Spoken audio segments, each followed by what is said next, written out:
Good morning students. मैं Rajesh Prasad, director of foundation physics classes Hazaribagh. Online classes में आपका एक बार फिर से स्वागत है। आज हम लोग जानेंगे वीडियो नंबर 26। टॉपिक वही है, लेसन वही है, इलेक्ट्रोस्टैटिक्स। इलेक्ट्रोस्टैटिक्स का ये 26वां वीडियो है। 26 वीडियो 26 टॉपिक है इलेक्ट्रोस्टैटिक। लेकिन इसमें जो टॉपिक चल रहा था वो था electric field. Electric field due to an electric dipole at a point on the axial line यानी axis of the dipole. Okay, अब इस टॉपिक में हम लोग क्या कर रहे थे, तो ये हमारे पास एक डाइपोल था। ये डाइपोल का नेगेटिव चार्ज, ये डाइपोल का पॉजिटिव चार्ज। ये पॉइंट ए माना था हमने, ये पॉइंट बी, और ये इसका एक्सियल लाइन था जिसको कि हम लोग एक्सिस ऑफ डाइपोल भी कहते हैं, पी पॉइंट। ये पी पॉइंट कहाँ लिए थे? डाइपोल के मिड पॉइंट से आर डिस्टेंस पर हम लोगों ने लिया था। और चूंकि ये डाइपोल था तो इसका ये जो लेंथ हुआ था, ये कितना हुआ था? 2a dipole length.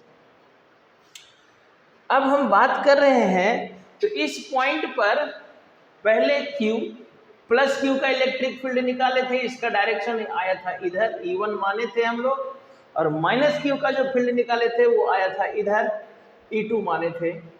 और फाइनली जब E1 प्लस E2 का रिजल्टेंट निकाला गया था पिछले वीडियो में, 25 वीडियो में हम लोग इस टॉपिक को किए थे, तो रिजल्टेंट इलेक्ट्रिक फील्ड E जो है ये आया था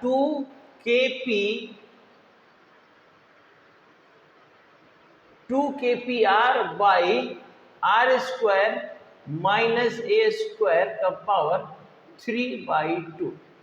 this is the required expression on the axial point due to an electric dipole. एक इलेक्ट्रिक डाइपोल के कारण इस एक्सियल पॉइंट पर यहाँ पर जो इलेक्ट्रिक फील्ड आया था ये इतना था। अब इसमें कुछ कुछ बातें रह गई थी पिछले वीडियो में, क्योंकि वीडियो थोड़ा लंबा हो गया था और भी उसमें डाइपोल मोमेंट जाने हम लोग, इसलिए उसको वहीं पर रोके। लेकिन इसका कुछ जरूरी पॉइंट्स रह गए हैं इस टॉपिक का, तो हम लोग इसको स्पेशल केस में कर लेते हैं।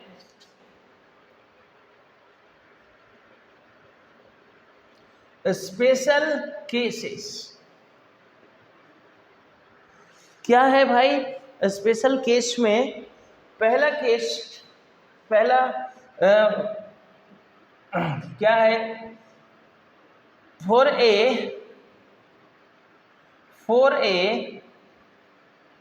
Short length dipole.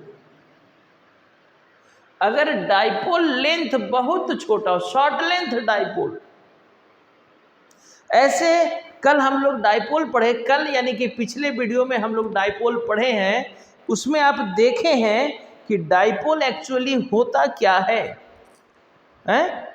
Dipole actually किसको कह रहे थे हम लोग? याद कीजिए, arrangement of two equal and opposite charges. दो चार्ज के अरेंजमेंट को ना हम लोगों ने डाइपोल नाम दिया था। Separated by a small distance, एक बहुत छोटा डिस्टेंस से सेपरेट किया हुआ रहता है। यानी ये जो डाइपोल लेंथ है बहुत छोटा, हम इतना दूर दिखा रहे हैं, but it is a very small length, जिसको कि 2a से रिप्रेजेंट कराया गया। अब ये डाइपोल लेंथ बहुत छोटा है, तो हमारे एक्सप्रेशन में तो इस डाइपोल लेंथ का आधा आया हुआ है, half a, dipole length 2a है तो एक्सप्रेशन में a आ रहा है, ये तो और छोटा हुआ ना। आधा होने का मतलब क्या, स्मॉलर हो जाना और छोटा हो जाना, और छोटे क्वांटिटी का स्क्वायर करेंगे तो और छोटा ना, यानी कि ये इतना छोटा हो जाएगा शॉर्ट लेंथ डाइपोल के केस में।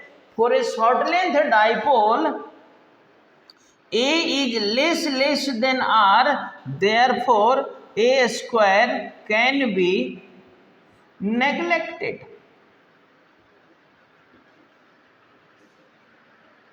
ठीक है, a आपका इतना छोटा हो जाएगा कि a स्क्वायर को हम लोग नेग्लेक्ट करा सकते हैं। तो अब बता दीजिए तो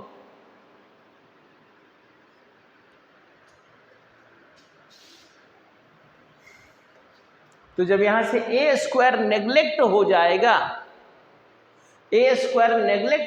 तो ये एक्सप्रेशन कैसा बचेगा, therefore E is equal to 2kpr by, ये तो नेग्लेक्ट हो गया, क्या हो गया, r square to the power 3/2, ये 2 से 2 कैंसिल, क्या बच गया भाई, 2kpr by r cube.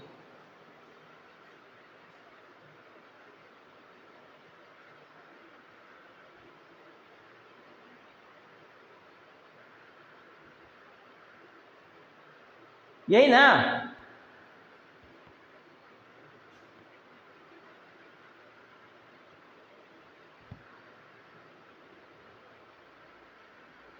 Sorry एक गड़बड़ है यहाँ पर, ये एक्सप्रेशन 3/2 नहीं है, ये होल स्क्वायर है, तो ये 3/2 नहीं होगा, ये होल स्क्वायर हो जाएगा, तो ये आ जाएगा r⁴। अब ये कटेगा, then it becomes 3, that is E equal to आएगा 2kp/r³। सॉरी, ये एक्सप्रेशन यहाँ गड़बड़ चल रहा था, r square minus a square का होल स्क्वायर है ना, 3/2 नहीं है, ध्यान में नहीं रहा, 3/2 इक्वाटोरियल लाइन का एक्सप्रेशन है। ओके, तो ये this is the required expression for a short length dipole. This is required expression for electric field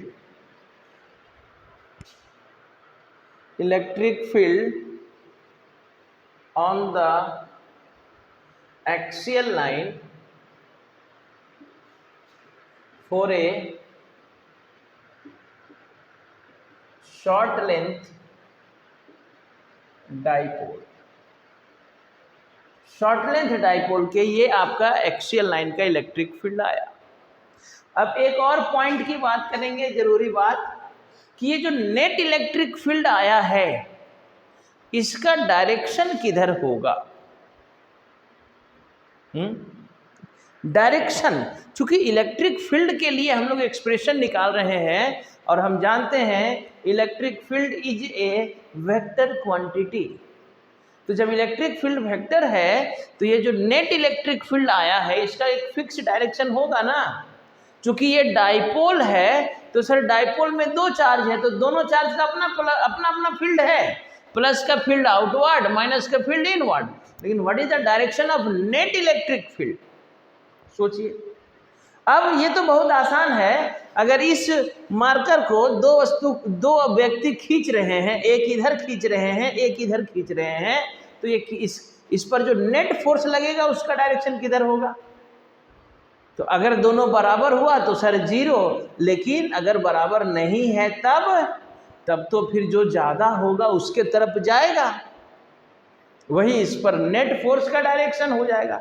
तो वही कंसेप्ट तो यहां लगाइए ना, इस पॉइंट पर प्लस चार्ज का फील्ड आउटवर्ड और माइनस का इधर, तो फिर नेट इलेक्ट्रिक फील्ड हम जो निकाले हैं इसका डायरेक्शन किधर होगा।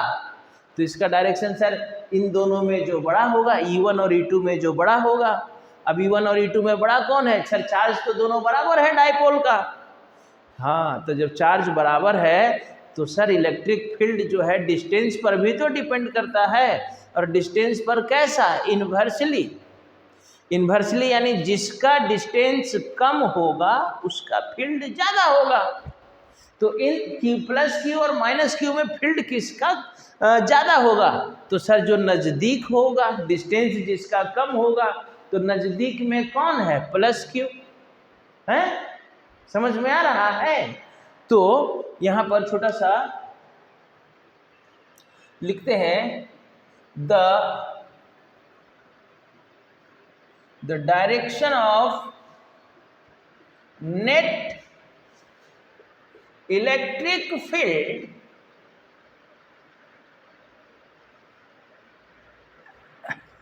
at a point on the axial line, the direction of net electric field at a point on the axial line due to an electric dipole is किधर, is always from negative charge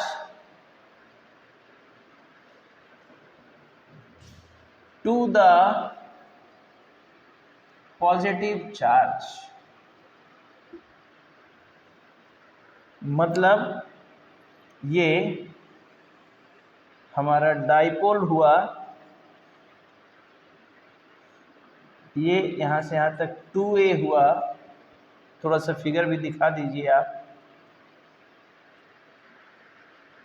और ये axial line पर अगर एक point लेकर के हम यहाँ पर फील्ड का डायरेक्शन जानना चाहे, तो यहाँ पर जो फील्ड का डायरेक्शन होगा नेट फील्ड का, इस प्लस के लिए तो फील्ड आ गया आउटवर्ड E1, और इस माइनस के लिए फील्ड हो गया किधर, inward E2। But what is the direction of net electric field? तो नेट इलेक्ट्रिक फील्ड का डायरेक्शन किधर होगा, जो बड़ा होगा तो बड़ा कौन होगा, E1, क्योंकि E1 जो है पॉजिटिव चार्ज का फील्ड है और पॉजिटिव चार्ज नजदीक है तो इसका ज्यादा होगा। तो लिखेंगे,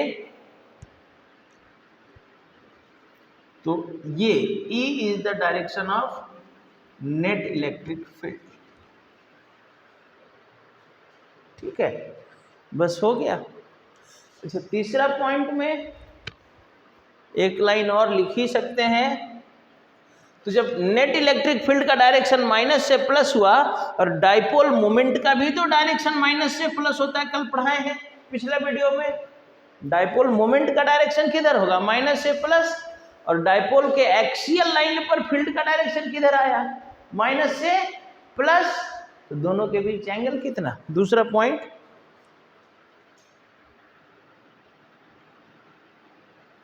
the angle between the direction of net electric field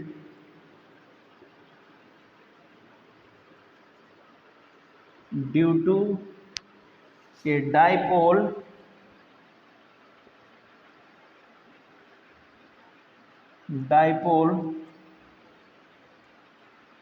on the axial point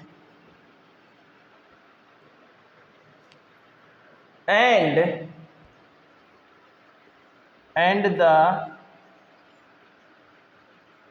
dipole moment will be 0 degree, will be 0 degree. कैसे सर? अरे तो अब देखिए ना, हमने क्या कहा, नेट इलेक्ट्रिक फील्ड इधर किधर, माइनस से प्लस, और डाइपोल मोमेंट का भी डायरेक्शन किधर, माइनस से प्लस। तो फिर दोनों सेम डायरेक्शन हुआ, सेम डायरेक्शन हुआ तो नेट इलेक्ट्रिक फील्ड किधर हो जाएगा, सॉरी, दोनों के बीच डाइपोल मोमेंट और नेट इलेक्ट्रिक फील्ड के बीच एंगल कितना, on the axial line. Axial line पर फील्ड का भी नेट फील्ड का डायरेक्शन माइनस से प्लस और डाइपोल मोमेंट का भी डायरेक्शन माइनस से plus, then the angle between dipole moment और net electric field will be 0 degree. Okay, चलिए देखिए वीडियो को और हमारी बातों को, वीडियो को रिपीट करके जब आप एक बार लिखते हैं लिखिए और फिर दोबारा पढ़ने के बाद फिर से वीडियो को सुनिए, एक एक बात को एक्सप्लेन करा रहे हैं, एक बार में नहीं तो दोबारा सुनिए कि सर ये 0 कैसे हो गया, 0 कैसे हो गया, तो नेट इलेक्ट्रिक फील्ड किधर आया, माइनस से प्लस। क्यों माइनस से प्लस? क्योंकि ये E1 क्या आउटवर्ड है, आउटवर्ड यानी पॉजिटिव चार्ज का फील्ड, ये इनवर्ड यानी नेगेटिव चार्ज का फील्ड। अब दोनों फील्ड में जो बड़ा होगा वही नेट इलेक्ट्रिक फील्ड का डायरेक्शन होगा। अब बड़ा कौन है, तो जो नजदीक है, क्योंकि चार्ज तो दोनों बराबर है, तो फिर इलेक्ट्रिक फील्ड किस पर डिपेंड करेगा, डिस्टेंस पर। ओके, तो जब इलेक्ट्रिक फील्ड का डायरेक्शन माइनस से प्लस और डाइपोल मोमेंट का डायरेक्शन माइनस से प्लस, देन एंगल बिटवीन, दोनों सेम डायरेक्शन हो गया, then angle between dipole moment and electric field will be 0 degree. ठीक है, चलिए नोट कीजिए, एकदम नोट्स को तैयार करते जाइए, वीडियो देखते जाइए, कोई प्रॉब्लम नहीं होगा। ओके, एक बार फिर से आपका स्वागत है ऑनलाइन क्लास में। तो अब electric field due to a dipole हम लोग पढ़ रहे हैं, 2 पॉइंट पर हमको पढ़ना है, डाइपोल का फील्ड निकालना है, एक एक्सियल पॉइंट पर और अब आज जानेंगे इक्वेटोरियल पॉइंट पर, यानी कि टॉपिक वही है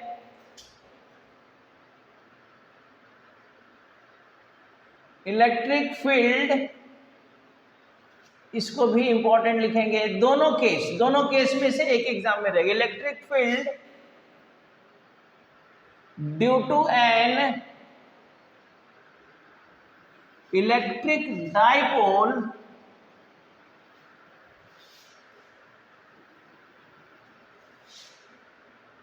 at a point on the equatorial line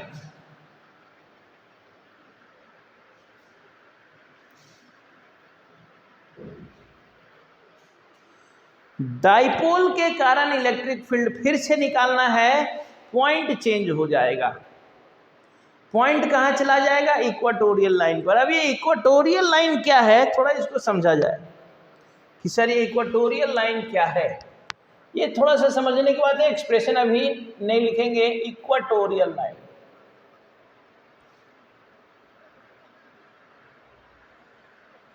तो कह रहा है, पहले डिफाइन कर ले फिर समझते हैं। द लाइन perpendicular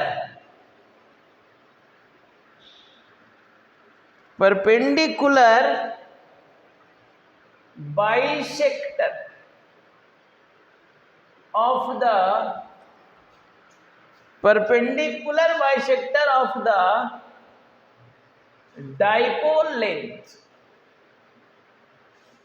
एक ऐसा लाइन जो डाइपोल लेंथ का परपेंडिकुलर बाइसेक्टर होगा। मतलब क्या हुआ, देखिए तो दैट इज, ये आपका डाइपोल हुआ। डाइपोल यानी एक नेगेटिव चार्ज एक positive charge separated by a very small distance, और ये जो सेपरेशन है दोनों चार्ज के बीच का, यही हमारा क्या कहलाता है, डाइपोल लेंथ है। Separation between two charges is called dipole length. अब यहाँ इक्वेटोरियल लाइन किसको कह रहे हैं, तो एक ऐसा लाइन जो इस डाइपोल लेंथ का क्या हो, परपेंडिकुलर और बाइसेक्टर दोनों काम करे। यानी कि समझिएगा,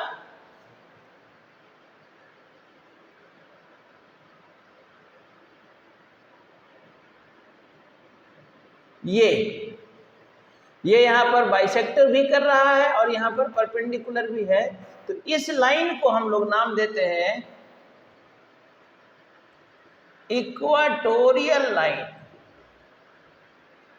यानी कि यहां पर जो हम फील्ड निकालेंगे डाइपोल के लिए, जिस पॉइंट पर फील्ड निकालेंगे वो पॉइंट इसी लाइन पर लाई करेगा। वो जो पॉइंट है इसी लाइन पर लाई करेगा। Electric field due to this dipole कहां पर? On the equatorial line. कैसे करेंगे? तो प्रोसेस तो आप जान रहे हैं, डाइपोल का फील्ड यानी दो चार्ज का फील्ड, और दो चार्ज का फील्ड यानी सुपरपोजिशन। एक से ज्यादा चार्ज हुआ ना भाई, तो एक से ज्यादा चार्ज हुआ तो सुपरपोजिशन लगाना होगा ना। और सुपरपोजिशन क्या कहता है? हम लोग एक्सियल में भी अप्लाई किए। क्या कहता है? अगर एक से ज्यादा चार्ज होगा तो नेट इलेक्ट्रिक फील्ड कैसे निकलेगा? तो जितना भी चार्ज है सबका इंडिविजुअल इलेक्ट्रिक फील्ड निकालेंगे और सबको क्या करेंगे? जोड़ देंगे। समझ में आ रहा है? तो यहां पर भी वही काम होगा जो हमने एक्सियल लाइन में किया, बस पॉइंट जो वहां पर एक्सिस पर था अब वो पॉइंट परपेंडिकुलर बाइसेक्टर पर है। बस चलिए देखा जाए एक्सप्रेशन। ये तो इक्वेटोरियल लाइन हो गया। एक्सप्रेशन फॉर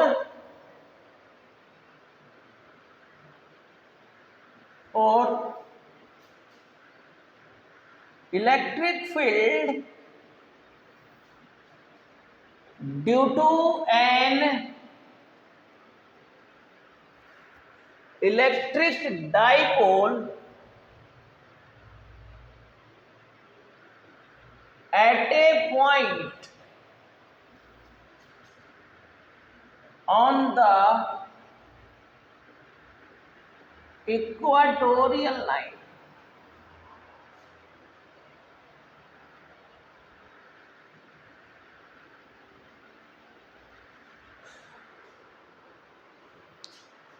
क्या? डाइपोल के लिए फील्ड निकालिए, लेकिन वो पॉइंट कहां पर है? इक्वाटोरियल लाइन पर है। तब कैसे निकाला जाए भाई? तो देखिए कितना आसान है। तो क्या आपको पता है कि जब भी कोई एक्सप्रेशन निकाला जाएगा तो दो स्टेप में प्रोसेस करना, दो स्टेप में काम करना होगा।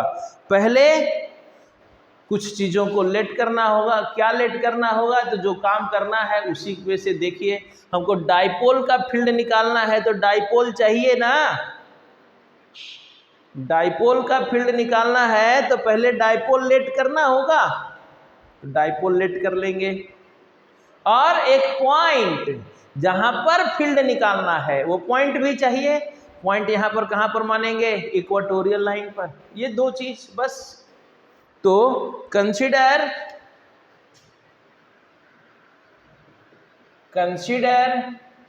N electric dipole. तो दिखाइए।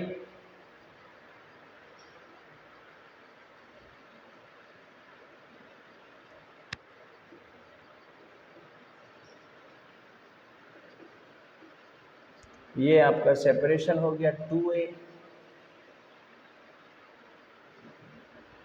और हमको इक्वेटोरियल लाइन भी चाहिए तब ना फील्ड निकलेगा। ये हमने इक्वेटोरियल लाइन ले लिया, परपेंडिकुलर बाइसेक्टर। अब इस इक्वेटोरियल लाइन पर, चूंकि ये इक्वेटोरियल लाइन है तो ये क्या किया होगा? इसको बाइसेक्ट किया होगा। तो यहां से यहां तक क्या हो जाएगा? a, और यहां से यहां तक भी a। और ये एक पॉइंट ले लेते हैं हम लोग P, कितना डिस्टेंस में? r डिस्टेंस में। अब ये सारे चीजों को यहां मेंशन कीजिए। Late plus minus q charges of dipole 2a क्या हो जाएगा? ये डाइपोल लेंथ, ठीक है। P क्या ले लिए हैं हम लोग? A point on the equatorial line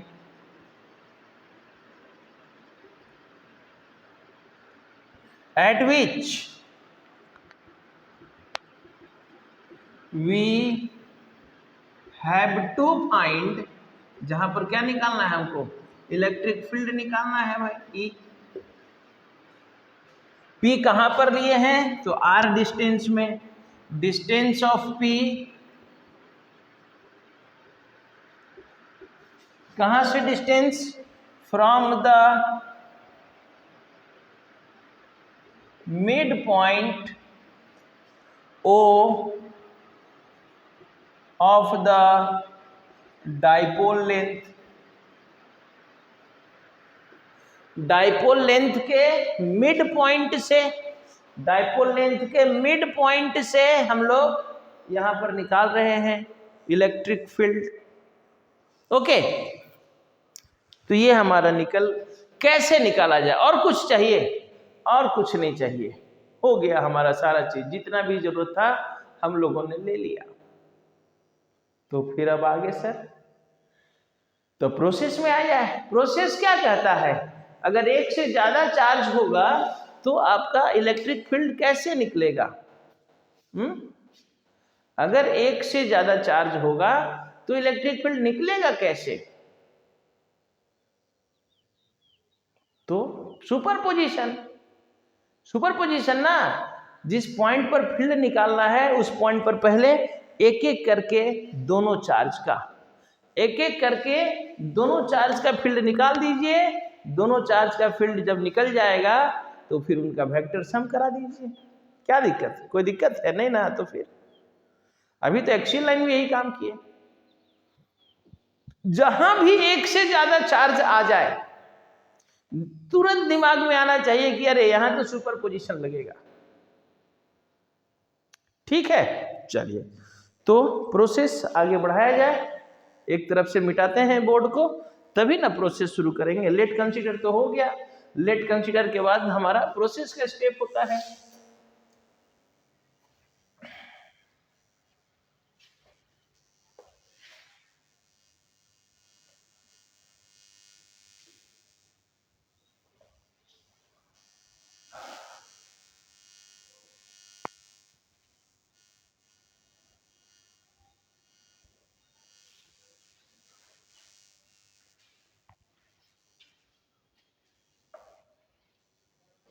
देखा जाए तो प्रोसेस कीजिए। पी पॉइंट पर, इस पॉइंट पर एक एक करके दोनों चार्ज का फील्ड निकालिए। नाउ इलेक्ट्रिक फील्ड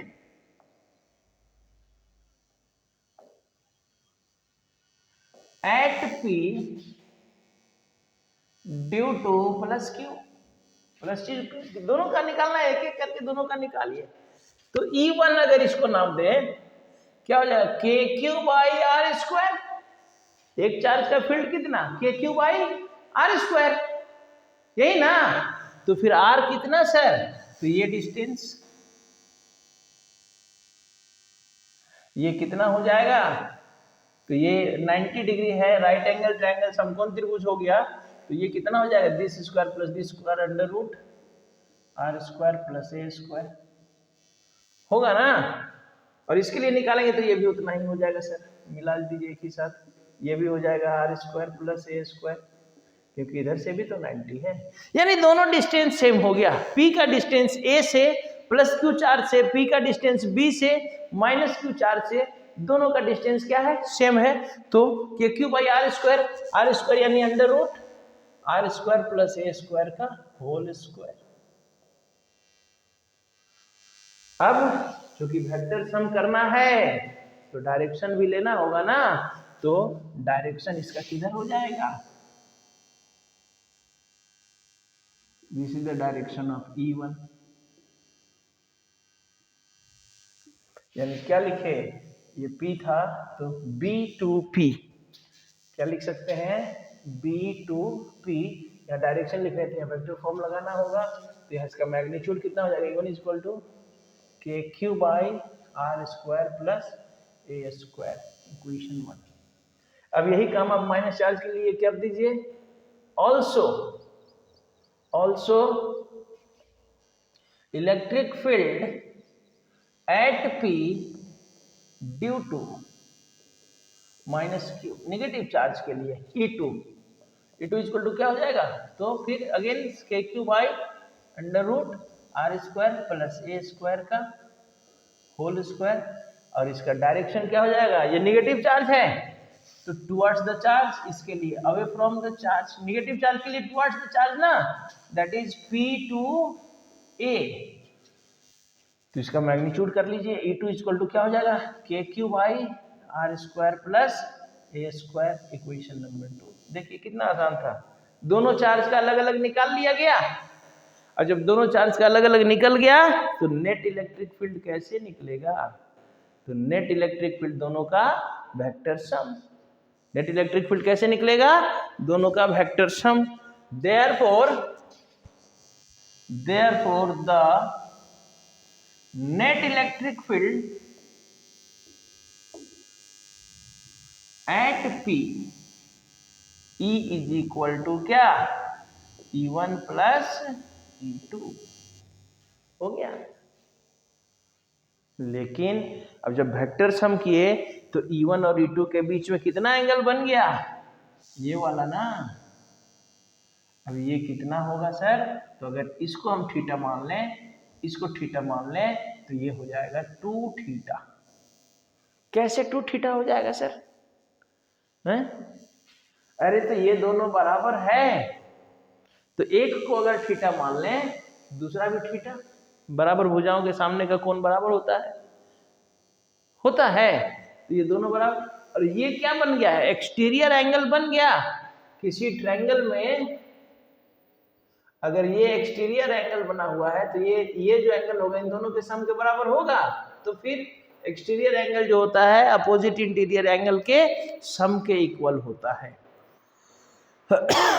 तो हम लिख सकते हैं देयरफॉर, तो इसका जब मैग्नीट्यूड करेंगे तो E इक्वल टू क्या हो जाएगा, under root E1 square plus E2 square plus 2 E1 E2 cos 2 theta.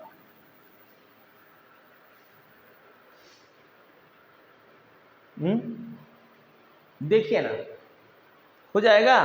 अब आप एक चीज यहां से इस कैलकुलेशन को आसान करते हैं, क्योंकि आपका E1 और E2 सेम है, तो E1 को E2 चाहे E2 को E1 सेम का इक्वल कर दीजिए, सेम कर दीजिए, क्योंकि दोनों का मैग्नीट्यूड क्या है, सेम है। तो क्या हो जाएगा, देखिए तो एक्सप्रेशन में यहाँ पर इसको अगर हम E1 स्क्वायर करें, इसको भी E1 स्क्वायर कर दे तो क्या हो जाएगा 2 E1, इसको भी E1 cos 2 थीटा होगा। तो अब देखिए ना, ये क्या हो गया sir, E is equal to under root 2 E1 square plus यहाँ पर भी 2 E1 स्क्वायर cos थीटा हो जाएगा, होगा क्या,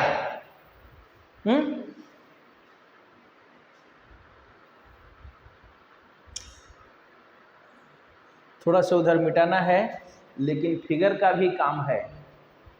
तो क्या किया जाए, पहले ऊपर से 2 लाइन मिटाते हैं और उसके बाद फिर देखते हैं, फिगर को यूज करने के बाद हम लोग आगे बढ़ते हैं।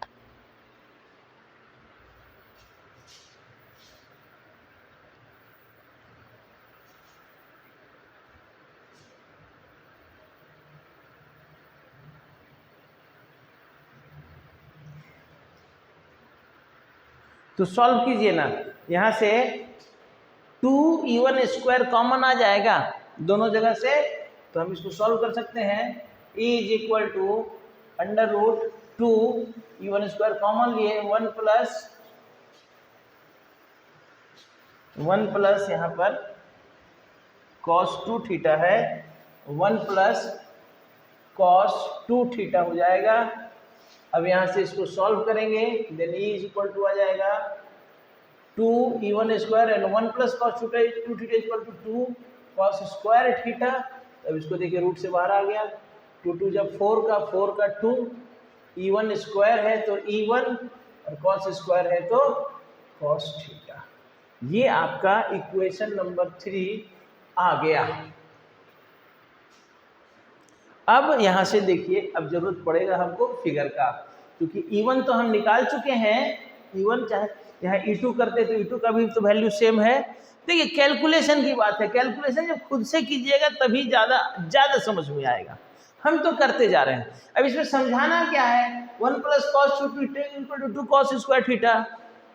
अब यहाँ से कॉमन लिया गया, ये सब समझाने का चीज़ थोड़ा कि क्या किए सर, कॉमन लिए क्या किए, वो तो कैलकुलेशन जब लिखिएगा तो आपको समझ में आएगा। ओके, तो अब यहाँ से सर cos थीटा कहाँ से लाया जाए, तो देखिए ना, यहाँ से भी थीटा है, यहाँ से भी थीटा है। इस ट्रायंगल चाहे ट्रायंगल AOP लीजिए चाहे BOP लीजिए, दोनों जगह से cos थीटा इक्वल टू क्या हो जाएगा जी, थीटा यहाँ है तो ये P हो गया, ये भी हो गया B/H। cos theta equal to क्या होगा, B/H होगा ना। तो अब देखिए फिगर से हम लोग यूज कर ले पहले, तो from figure cos theta equal to B/H from figure in triangle, triangle का नाम देखिए इधर से ले रहे हैं, in triangle AOP cos theta equal to क्या हो जा रहा है बताइए, तो B/H, तो B यानी A/H, H यानी कि ये वाला √R² + A²। अब इस वैल्यू को, अब हमारा फिगर मिटा दिए, अब इस वैल्यू को आप यहाँ cos थीटा की जगह में इक्वेशन 3 में पुट कीजिए और सॉल्व कीजिए, हो जाएगा। चलिए देखते हैं। अब फिगर का जरूरत हो गया, फिगर का कोई काम नहीं है, मिटाते हैं।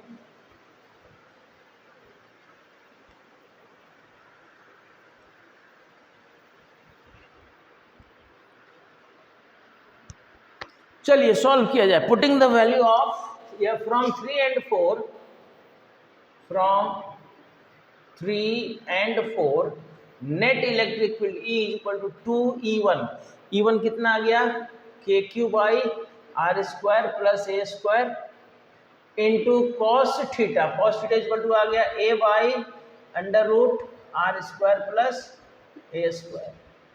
सॉल्व कीजिए इसको। E इक्वल टू क्या हो जाएगा, KQ और 2 को A के साथ लगा दीजिए, और ये क्या हो जाएगा नीचे में, इसका होल का पावर 1 है और ये इसका रूट का मतलब 1/2, ये हो जाएगा R² + A² का power 3/2।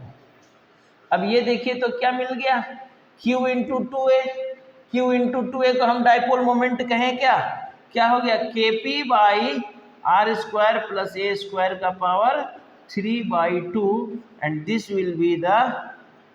this is required expression।